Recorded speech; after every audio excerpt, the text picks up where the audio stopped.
Bonjour tout le monde. Alors, mon nom est Jean-Pierre Després. J'ai le plaisir d'être le directeur scientifique de VITAM, Centre de recherche en santé durable. Et avec votre permission, on va maintenant démarrer cette activité spéciale. Alors, on a le grand plaisir de recevoir aujourd'hui M. Vincent Dumais, que je vais présenter parce qu'il a une magnifique feuille de route et c'est aussi un pionnier là, de la participation des patients, des citoyens à la prise en charge de la santé des Québécoises, des Québécois. Il y a vraiment énormément à défricher. Là. Quand on sait que VITAM, la participation citoyenne puis la démocratisation de la santé, c'est des valeurs qui sont carrément au cœur de notre activité, de notre raison d'être.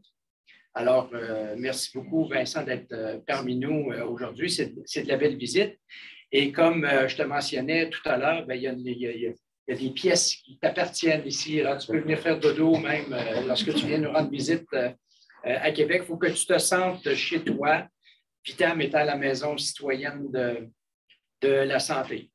Alors, on est bien excités de recevoir M. Dumais aujourd'hui.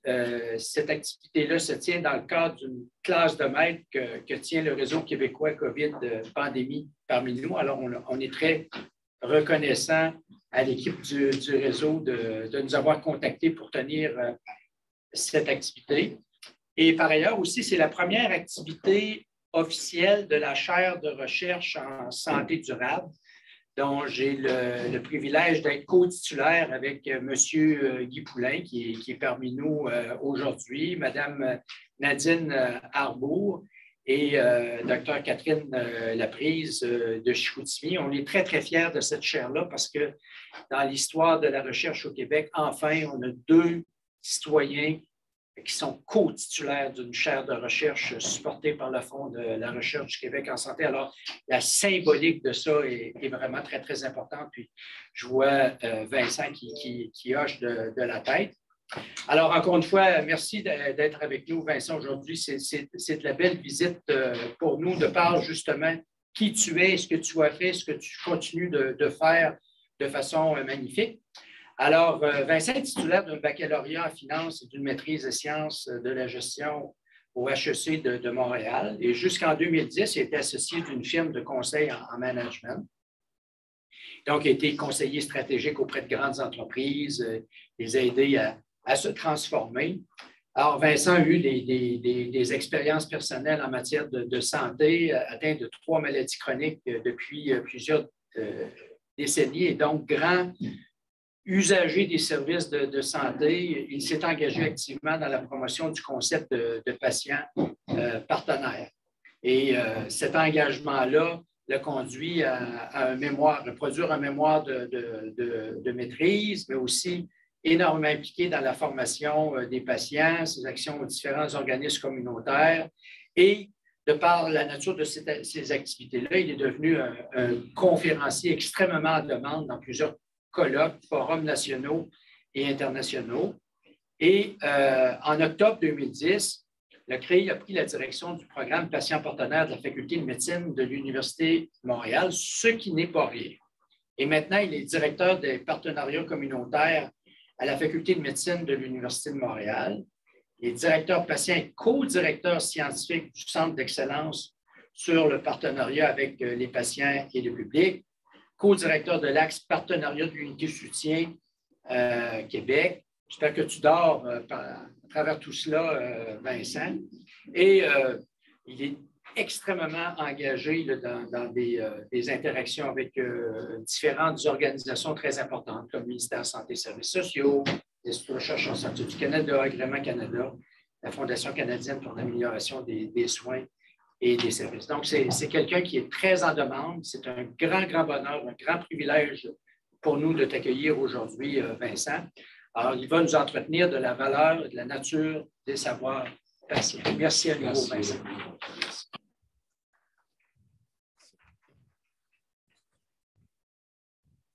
Je suis vraiment ravi d'être ici aujourd'hui à VITAM. J'ai eu l'occasion aussi de visiter vos locaux. Alors, un grand merci. Merci à Amélie qui a organisé, la directrice exécutive du RQCP. Puis, merci beaucoup, Jean-Pierre.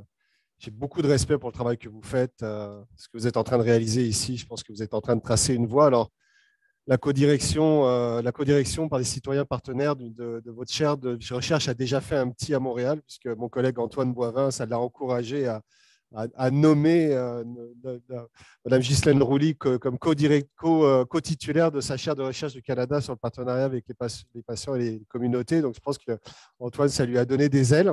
Alors, on voit comment comment les pionniers, quand on ouvre des portes, tout le monde s'engouffre derrière. Puis c'est ça qu'on fait au quotidien. Puis ton leadership, Jean-Pierre, puis Guy, avec qui je travaille depuis longtemps, vraiment, j'ai énormément de respect pour vous et je suis très heureux d'être ici aujourd'hui. C'est la première fois que je vais donner cette conférence en grand public. Je l'ai testé avec mon équipe il y a à peu près 2-3 semaines. C'est une conférence que je donne, que je vais donner beaucoup comme patient partenaire. C'est le sujet qui est au cœur de ma mission de vie en dehors de tout ce que je fais. C'est le sujet aussi qui va m'occuper jusqu'à ce que j'arrête. C'est évident. Donc, et pourquoi? Parce que finalement, donc on a commencé le patient partenaire en 2010. Petite anecdote avant de débuter.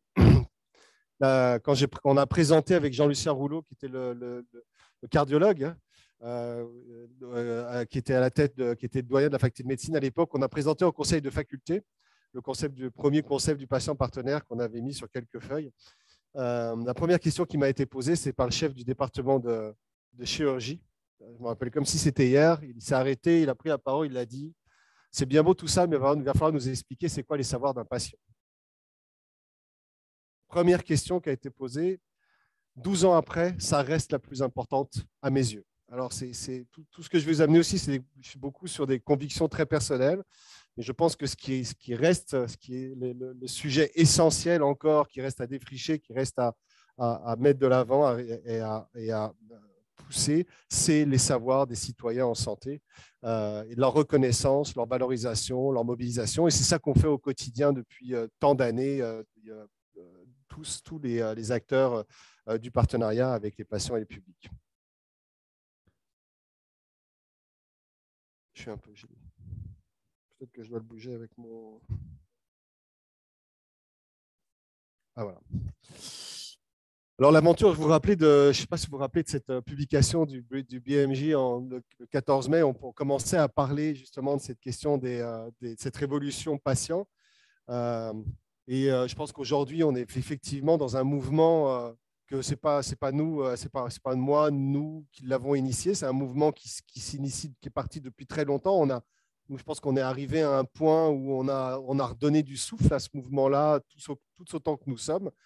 Mais c'est un mouvement qu'il faut se rappeler, qui s'inscrit à travers les premières publications sur la question du self-management. C'était Kate Lorick, San Francisco, la crise du sida. Moi, je suis un patient hémophile, séropositif. C'est sûr que j'ai été élevé dans cette culture de l'engagement patient à l'époque du sida. Mais à l'époque du sida, on a beaucoup travaillé sur les savoirs. On était jusqu'à 95, jusqu'à l'arrivée des premiers médicaments les plus efficaces. Ce qu'on avait pour survivre, c'était s'échanger nos savoirs. C'est ça qu'on faisait. C'était ça qu'on faisait.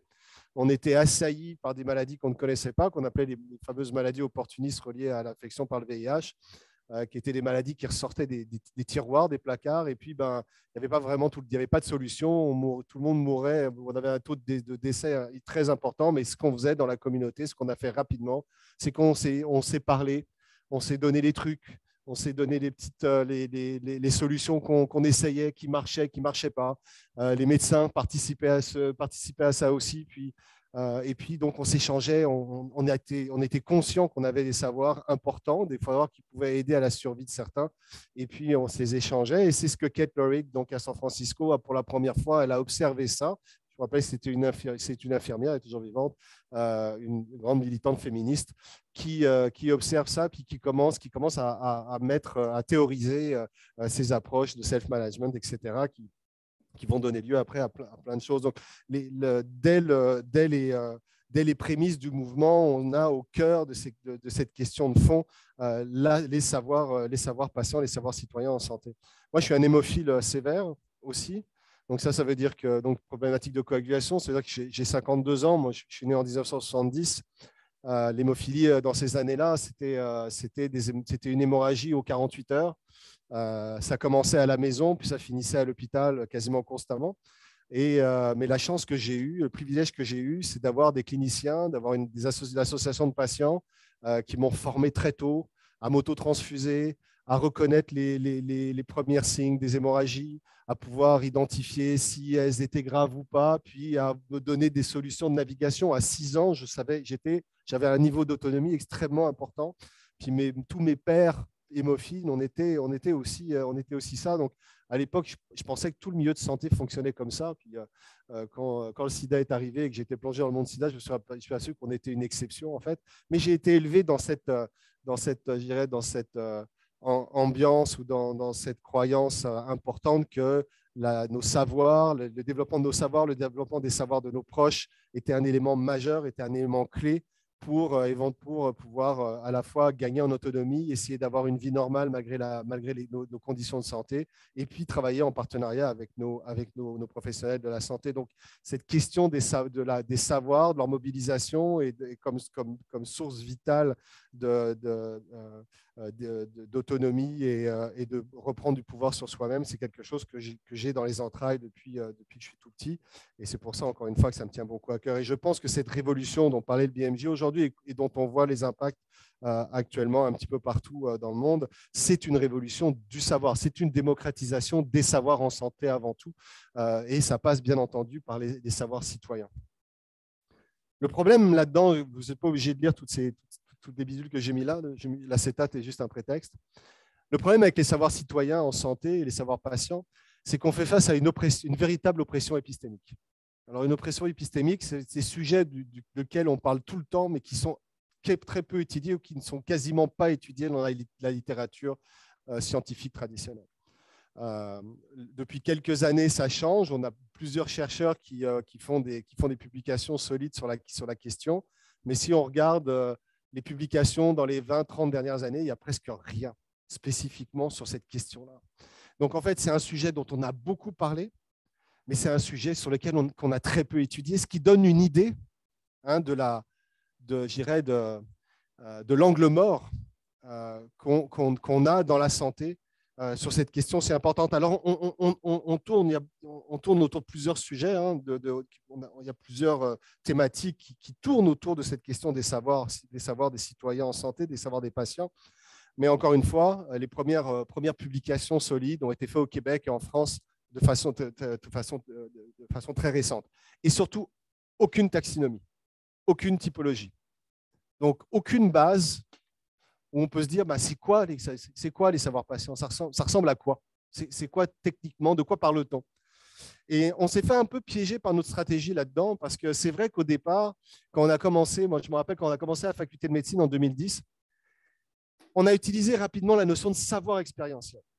Ça a été le choix qu'on a fait. On avait été alimenté à l'époque par une magnifique note de synthèse d'un groupe de chercheurs français, Luigi Flora, Emmanuel Jouet et Olivier Lasviana, je vous invite d'ailleurs à la lire, qui faisait justement cet historique un peu qui replaçait un peu dans l'histoire le mouvement de l'engagement patient. Et il parlait des savoirs expérientiels, donc c'était l'accroche qu'on avait trouvée. Puis bon, je me disais à l'époque, savoir expérientiel, c'est bien. Moi, je suis avant tout un gars de marketing, donc je suis plutôt, grosso modo, je suis un vendeur. Là. Je crois en mon produit, par exemple, mais je ne suis pas un chercheur, je ne suis pas un académique. Mais donc, moi, ce qui est important pour moi, c'est d'accompagner justement à transmettre les messages et leur donner de la densité.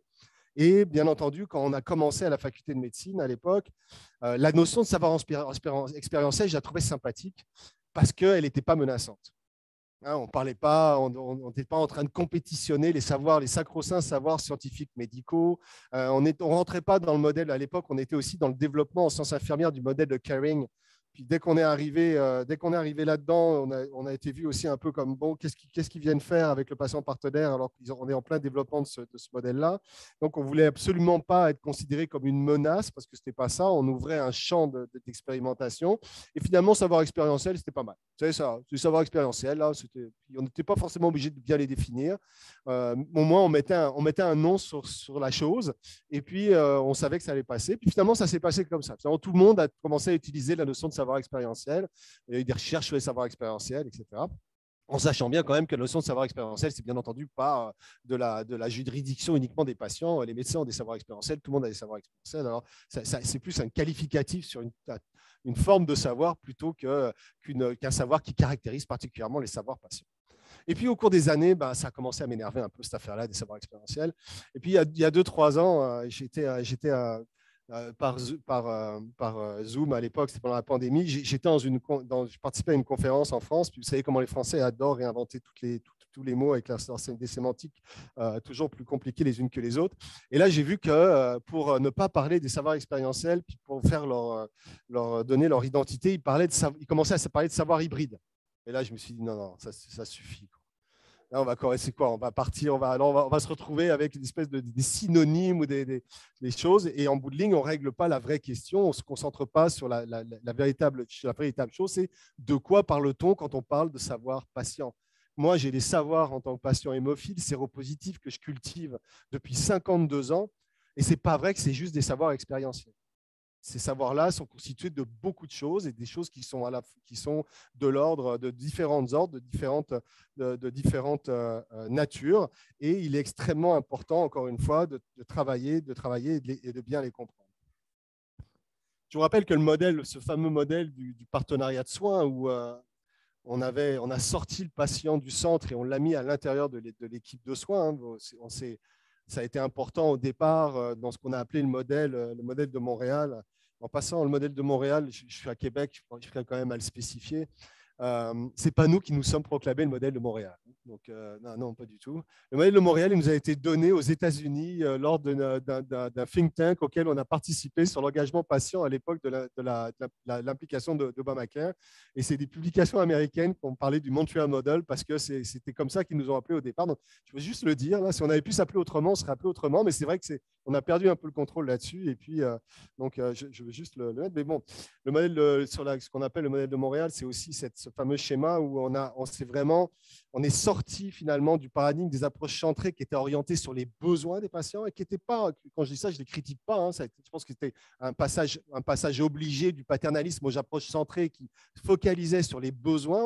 On utilise toujours cette notion on a besoin de comprendre les besoins holistiques, on a besoin d'avoir une perspective systémique des besoins des patients. Donc ça permettait aussi, ces approches centrées-là permettaient de décloisonner un système médicalo-centré et de reconnaître en fait les savoirs de tous les professionnels de la santé. C'était beaucoup plus axé sur la reconnaissance des savoirs de tous les professionnels de la santé dans le processus de soins, plutôt que la particularité des savoirs citoyens en santé, des savoirs patients ou des proches. Alors, c'était le modèle centré s'attache aux besoins, ce qui était déjà une bonne chose.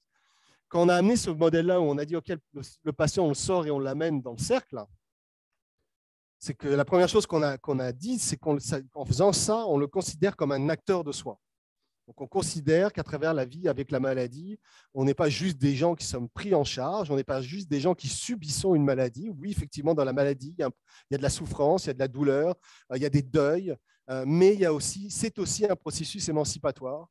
C'est aussi un processus de vie, c'est aussi une action, c'est déjà on est en mouvement, dès qu'on a de l'espace, on se met en mouvement et à partir de là, on est des acteurs de notre propre santé à partir même je dirais au moment même du pré-diagnostic, à partir du moment où on commence à penser qu'on a une maladie, on se met dans un mode de développement des savoirs, de compréhension, d'action pour essayer de s'adapter à une situation que l'on sait va changer dramatiquement.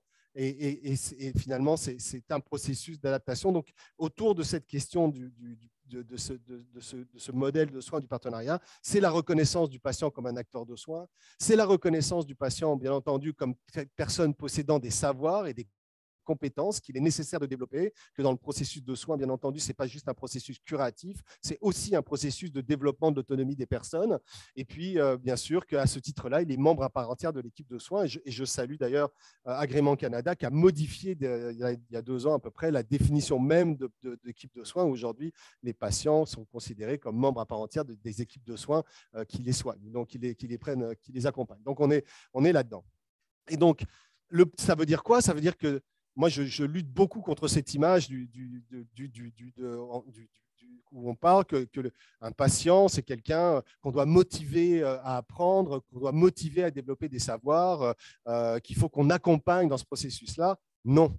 Un patient, une personne, à partir du moment où je suis chez moi, j'ai l'impression que j'ai un cancer, disons que ça va éventuellement devenir une réalité. Dès que j'ai ça, dès que je rentre dans cet état d'esprit-là, je vais faire des recherches, je vais essayer de comprendre, je vais me renseigner auprès de mes amis, je vais éventuellement aller voir mes professionnels de la santé et je rentre automatiquement dans un processus d'apprentissage. C'est un processus naturel, c'est de l'ordre du processus de survie. Donc, le développement des savoirs des citoyens en santé, des savoirs des patients dans le cadre du processus d'une vie avec une condition de santé, une maladie, c'est un processus naturel qu'il faut endiguer, qu'il faut accompagner, qu'il faut aider dans la mesure du possible. Mais ce n'est pas, c'est quelque chose, c'est encore une fois, c'est quelque chose qui est inhérente à l'action du soin. C'est partie intégrante de l'action du soin. Alors, c'est pour ça qu'on a. Alors aujourd'hui, je vais vous présenter une typologie. Cette typologie, je le dis tout de suite, elle ne se veut pas. C'est une typologie que j'ai travaillé avec ma collègue Audrey L'Espérance de l'ENAP. On est en cours de publication actuellement sur cette typologie. Elle ne se veut pas une vérité, je le dis tout de suite. C'est plutôt une version martyre qu'on met dans l'arène. Dans le cadre de cette publication, on en fait une démonstration épistémologique. Je pense qu'il va être importante, qui va donner un bon départ, mais on voulait partir de quelque chose, puis on voulait lancer ça dans la discussion. C'est ce que je fais aujourd'hui, encore une fois, pour la première fois au niveau grand public, et puis voir un peu comment tout ça évolue et comment ça va se transformer. Au départ, cette typologie vient de discussions entre patients partenaires. Elle est née de discussions entre patients partenaires. Elle n'est pas née des professionnels de la santé, elle est née des... Donc la proposition qu'on fait, c'est une proposition d'abord que moi je fais, c'est une proposition de patient que je fais. Ce n'est pas une proposition avec tous mes foutus chapeaux là, de direction, de co-direction et compagnie. C'est véritablement dans mon identité de patient que je la fais et on l'a beaucoup travaillé au départ là-dessus. On n'a pas appliqué une méthode expérimentale, on a appliqué une méthode hypothético-déductive. On est parti avec une hypothèse et puis derrière, on a regardé quels pouvaient être les fondements de cette hypothèse-là à partir des savoirs de plusieurs patients et de mes savoirs propres pour, allez, on va dire ça, d'une intuition bien réfléchi, bien constitué. Et on est parti sur ces 6 catégories de savoirs dans lesquelles je vais entrer en détail. Donc, des savoirs médicaux. Oui, les patients ont des savoirs médicaux, possèdent des savoirs cliniques, on possède des savoirs scientifiques. Je pense qu'il est temps d'arrêter de penser qu'on est juste dans l'espace, que n'importe quel médecin de famille vient me challenger sur mon hémophilie. C'est clair qu'au niveau scientifique, j'en sais plus que lui. Alors, déjà, premièrement, donc, encore une fois, l'idée, ce n'est pas de dire on est meilleur. L'idée, c'est de dire ça existe. Ce n'est pas juste du savoir expérientiel appris entre gens de bonne compagnie un soir au coin du feu. Pas du tout. En tant que patient qui vit avec des maladies, vivant avec des maladies chroniques, on apprend. On lit de la littérature. En plus, on a la chance d'avoir de plus en plus de littérature scientifique. Donc, on a des savoirs médicaux. On a aussi des savoirs de navigation. Je vais y revenir. On a des savoirs d'autogestion. On a bien entendu des savoirs relationnels qu'on partage aussi avec nos professionnels de la santé. Et puis derrière ça, il y a des savoirs culturels et des savoirs incarnés sur lesquels je vais revenir. Bien entendu, ces savoirs, dont je vais parler un peu plus en détail dans la prochaine slide, ils sont au cœur du partenariat. Ils sont au cœur du partenariat tel qu'on le vit au quotidien. Donc, quand on parle du partenariat, on parle de 2 types de partenariat. On parle du partenariat de soins, c'est-à-dire que ces savoirs sont mobilisés par nous, les patients, les citoyens en santé, tous les jours, dans notre gestion de la vie, autogestion de la vie avec la maladie. On parle beaucoup la notion d'auto-soin a été mise à l'ordre du jour par le plan santé. Donc, on va utiliser ça pour faire plaisir à notre ministre. Donc, on va parler d'auto-soin. Donc, dans notre processus de maîtrise de l'auto-soin, on mobilise ces savoirs-là. Mais c'est aussi ces savoirs-là qu'on mobilise comme patients partenaires experts du réseau de la santé, c'est-à-dire comme des partenaires de transformation. Tous les gens, je vois plusieurs patients ici qui sont impliqués comme co-chercheurs, qui sont impliqués comme dans l'éducation, qui sont impliqués dans l'amélioration de la qualité, dans des questions stratégiques, etc. C'est les mêmes savoirs qu'on mobilise dans les soins et qu'on mobilise ailleurs. C'est cette richesse-là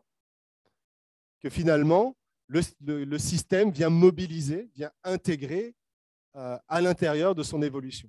On parle de la même chose. Il n'y a pas un savoir mobilisé comme je suis partenaire de moi-même et partenaire de soins, donc en train de me soigner moi-même, et un savoir que j'utilise quand je suis co-formateur à la faculté de médecine pour des étudiants en médecine. C'est les mêmes savoirs qui sont mobilisés de façon différente. C'est pour ça, encore une fois, qu'il est extrêmement important de bien les comprendre.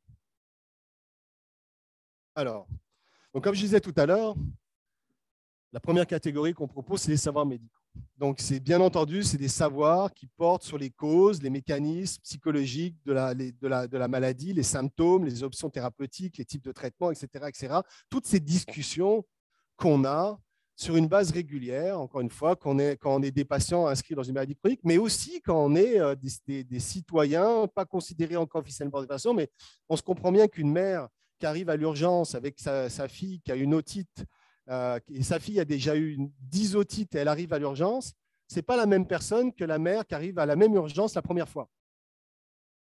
Et si on considère ses savoirs de la même façon, on se prive de quelque chose. Parce que la 10e fois où elle arrive, là, ça veut dire qu'elle a tout essayé. C'est-à-dire que les chances qu'on soit dans une situation d'urgence est extrêmement importante. Mais pour identifier ça, il faut faire confiance qu'effectivement, elle comprend ce que vit sa fille au niveau médical, au niveau scientifique. Donc, effectivement, c'est évident, la démonstration est évidente à faire dans le cadre des maladies chroniques, des problématiques, toutes les sortes de problématiques chroniques, mais elle est aussi évidente à faire dans monsieur lambda qui en est à sa 4e infection du Covid. S'il a sa 4e infection du Covid, bien entendu, il a cumulé énormément de connaissances là-dedans. Il n'a peut-être pas tout compris, il n'a peut-être pas le savoir d'un étudiant en médecine spécialisé, mais il possède des savoirs scientifiques, il possède des savoirs médicaux, et je pense qu'il est temps de se concentrer sur cette question-là et puis de comprendre comment ces savoirs sont acquis, c'est quoi les barrières de littératie auxquelles ils peuvent faire face pour qu'on puisse éventuellement les rendre plus accessibles à d'autres, qu'on ne se dise pas, non, ils ne seront jamais capables de comprendre, donc on va pas leur donner parce que de toute façon, ils ne comprendront pas.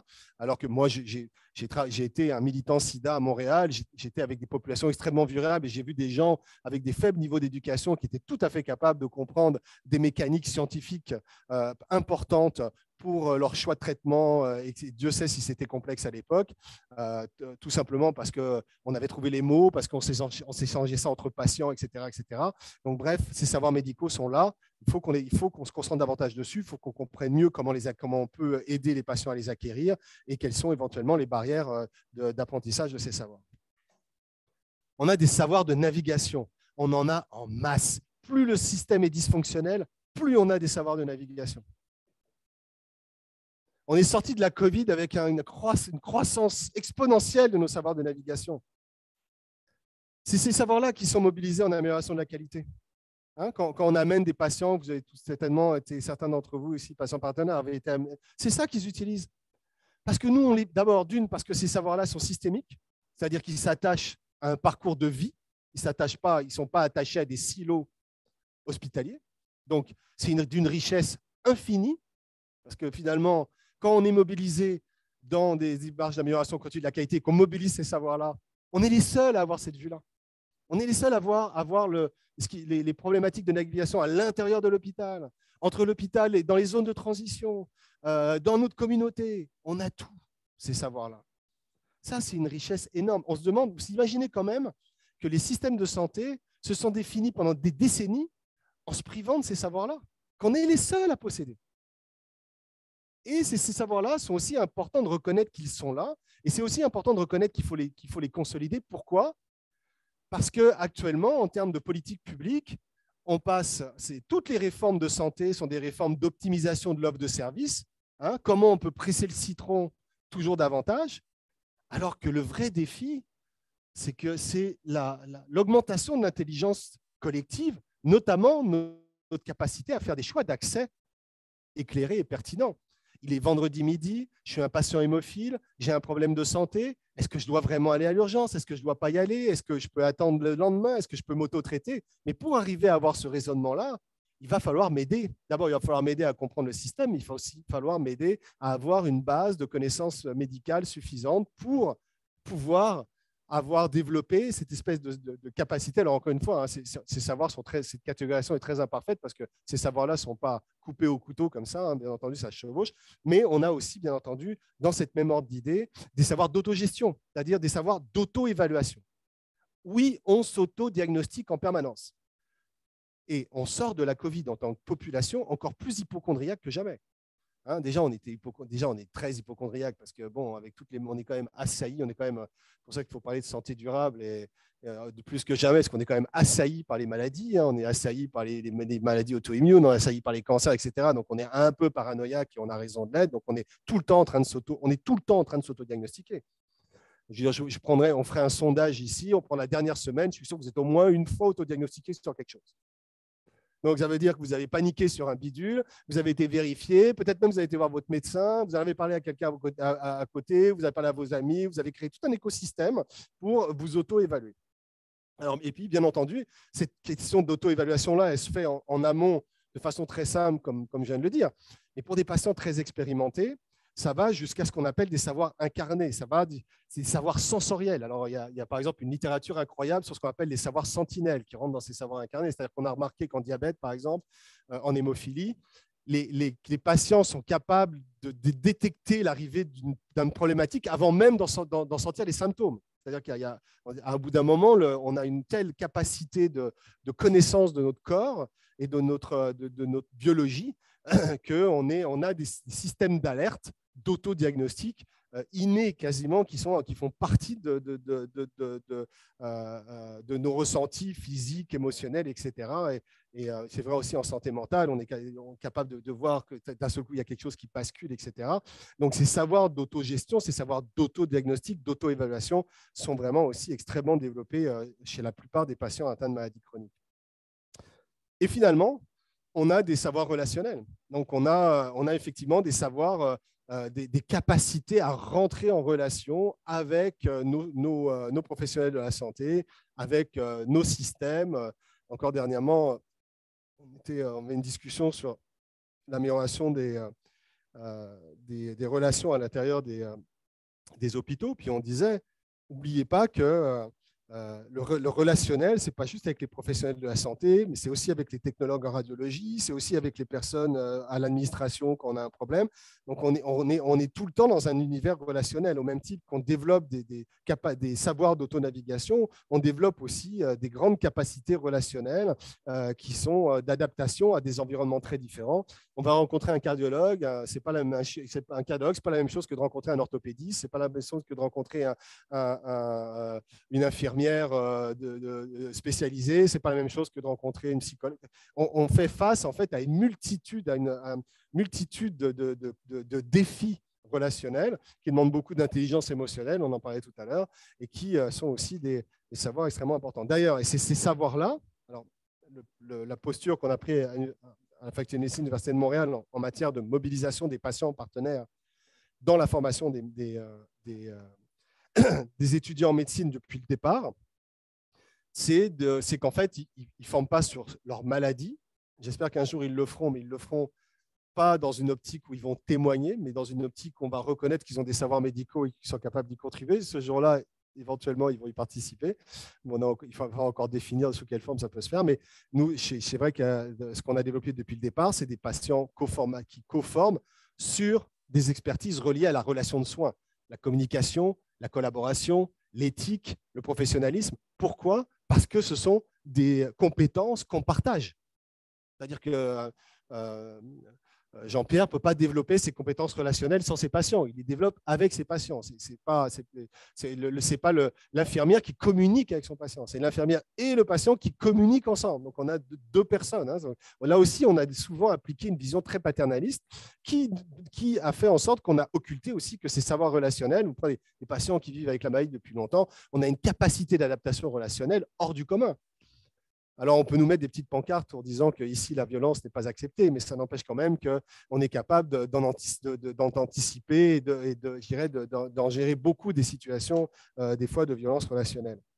Et bien entendu, ces savoirs relationnels sont attachés, et ça, c'est très important, particulièrement dans une approche citoyenne, sur des savoirs culturels. Bien entendu, on ne rentre pas en relation de la même façon, dépendamment de nos origines socioculturelles.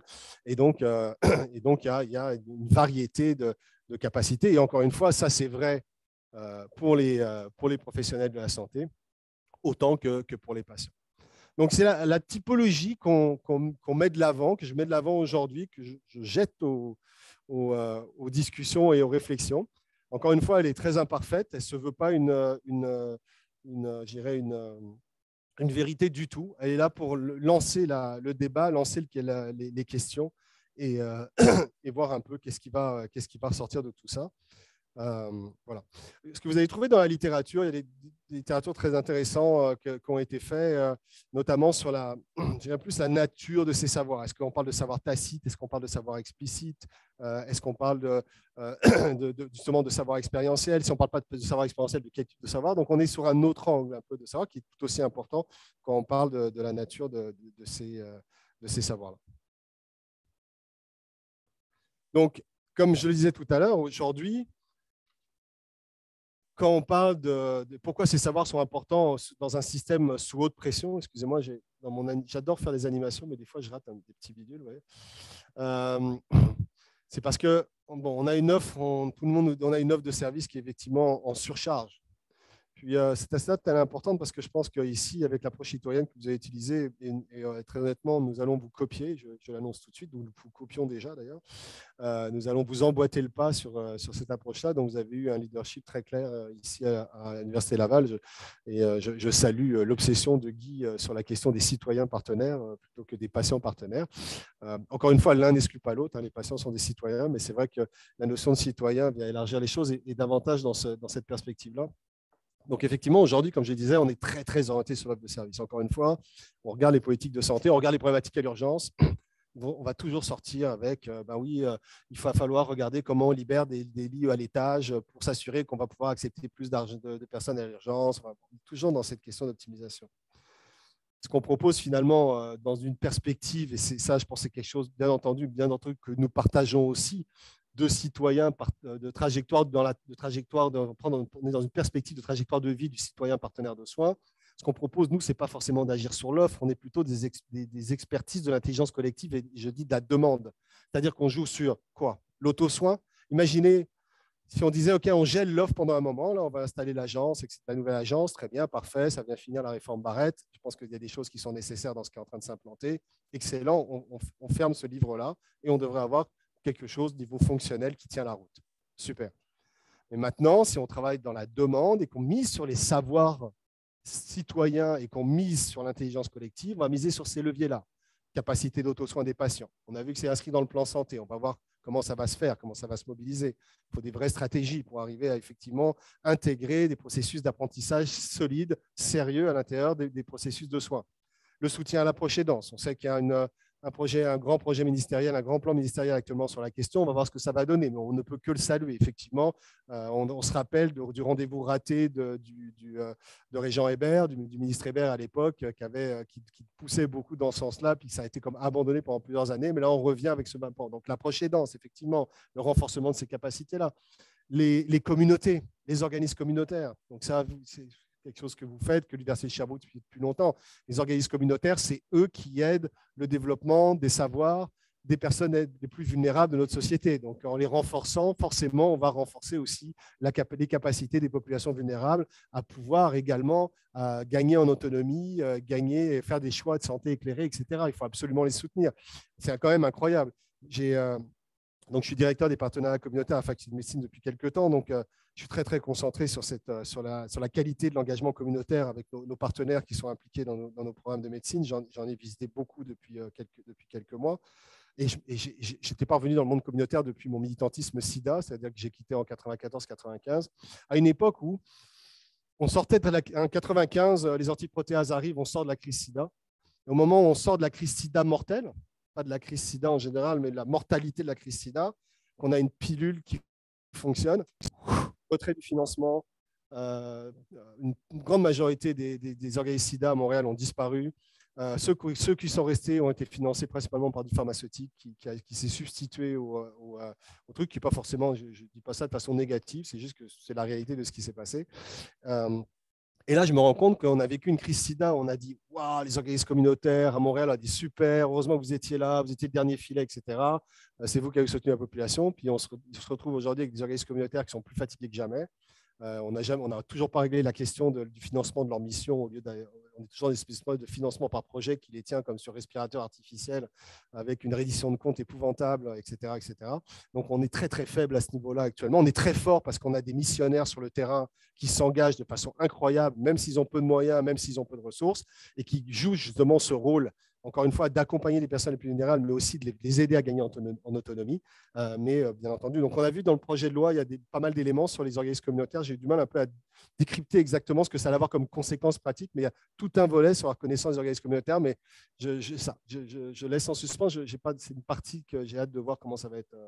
Et bien entendu, il y a la communauté virtuelle, il y a la santé numérique, qui amène quand même des grandes solutions, qui ne va pas forcément être accessible malheureusement à tout le monde pour des raisons d'accès physique ou des barrières de littératie, mais quand même, il y a de plus en plus 170 000 outils numériques disponibles à la population du Canada actuellement en santé. C'est énorme. Donc, il faut arriver à trouver une façon de trier tout ça et de véritablement avoir une véritable stratégie numérique dans une perspective d'auto-soin pour que cette communauté virtuelle là, puisse aussi soutenir l'intelligence collective dans un contexte de littératie citoyenne pour vraiment travailler sur la demande de soins et services et enlever de la pression sur le système pour que le système s'occupe finalement des cas qui sont les cas les plus importants et les plus lourds.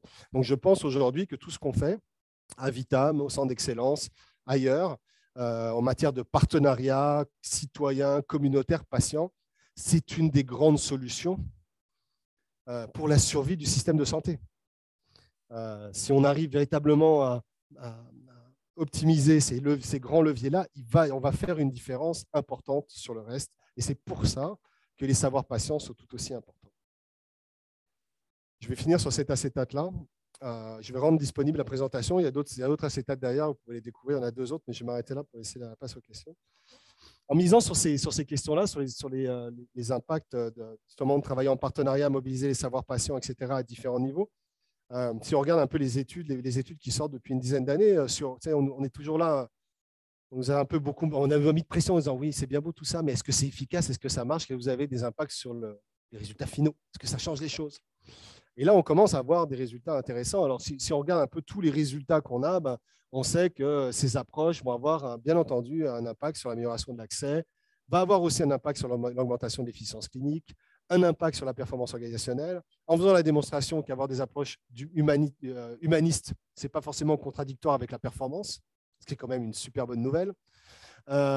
Renforce les pratiques aussi de prévention, qu'elles soient primaires, secondaires ou tertiaires, et bien entendu, renforce les capacités de mobilisation citoyenne et ce lien essentiel, tu le disais Jean-Pierre tout à l'heure, cette nécessité, le système de santé de demain est un système où on travaille, citoyens, professionnels de santé, chercheurs, éducateurs, main dans la main pour trouver des solutions, parce que c'est un bien collectif, c'est un bien sociétal, c'est un bien qu'on partage et pour lequel on doit être collectivement engagé et non pas pris en charge.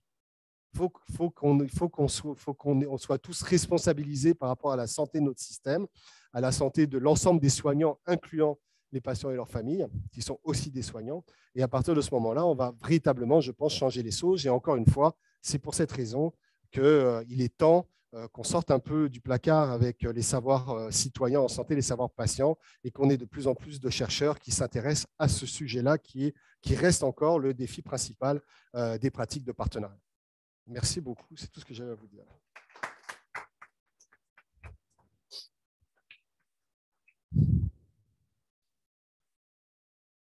J'étais un peu intense, je m'excuse.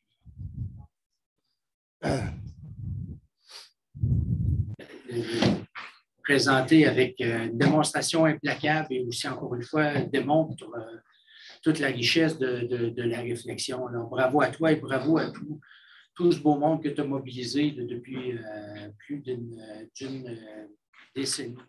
On cherche toujours des... Est-ce qu'il y a des questions? On cherche toujours des des mots, pour citer Céline, notre grande poète, des mots qui résonnent pour interpeller nos décideurs. Puis j'aime beaucoup dans tes dernières diapositives le contraste que tu nous as présenté, celle-là. En ce moment, on a une Xème réforme où on se centre sur une Xème réorganisation de l'offre, alors que tout ce que tu nous as présenté pourrait nous aider justement à altérer la demande, finalement, hein?